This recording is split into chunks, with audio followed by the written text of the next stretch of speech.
Сәлеметсіздер ме, құрметті оқырмандар. Арқалық қаласындағы облыстық нөмір 2 әмбебап ғылым кітапханасының әдістеме библиографиялық бөлімі 2023 жылға берілген атаулы күндер күнтізбесіндегі өз үлкенді өзгеден бұрын таный дарыннан қыркүйек айындағы туған мерейтой иелері жайлы шолуды сіздердің назарларыңызға ұсынамыз.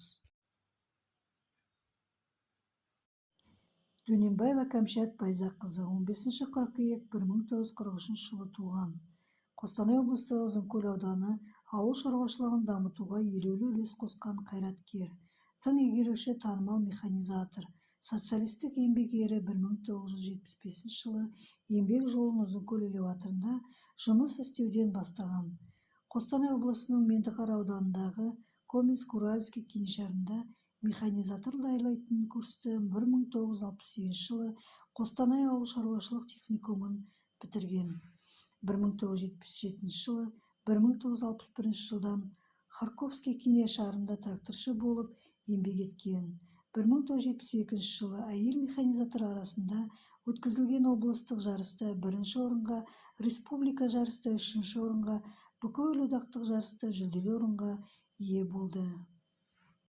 Бектемірова Марфуға 1958 жылы 26 қыркүйекте Көкшетау облысындағы Еңбекшілдер ауданының Прогресс ескі Макинка ауылында дүниеге келген.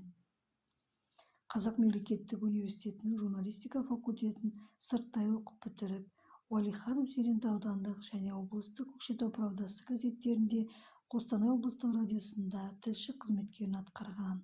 Республикалық ана тіл газетінде облыс бойынша меншікті тілшісі болып, қазіргі Қазақстан жазушылар одағы Қостанай облыстық филиалының директоры және балалар мен жасөспірімдер арналған облыстық жас ұлан газетінің редакторы.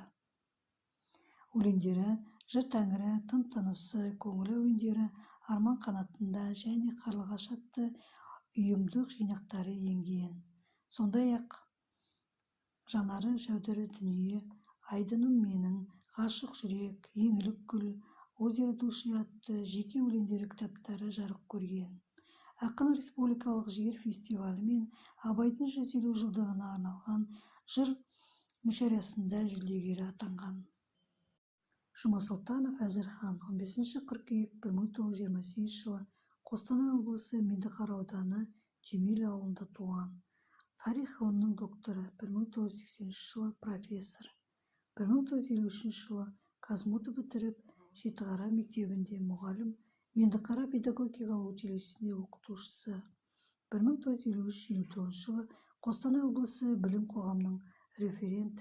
1959-60 жылы Казмуды аспирант. 1960-63 жылы Қарағанды политех институтында аға оқытушысы, доцент.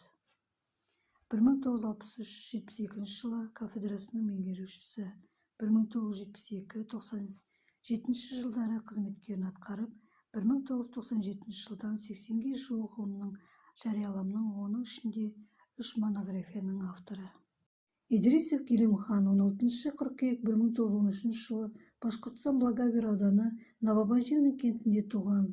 Екі дүниежүзілік соғысқа қатысып, гвардияға сержантының зеңбірек командирі болды. Кеңес әскері қатарына мамыр айында шақырылып, сол жылдың қарашасында майданға жіберілді.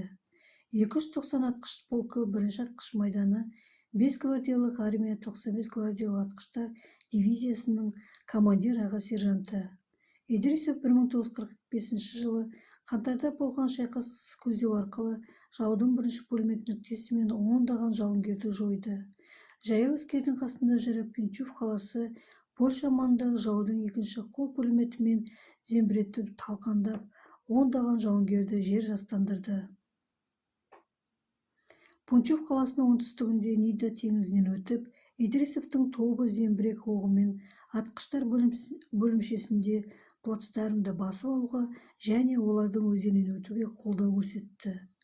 Осы ерлігі үшін Идрисовқа КСР жоғары кеңес төралқасының жарлығымен Кеңес одағының батыр атағы берілді. Назарларыңызға рахмет.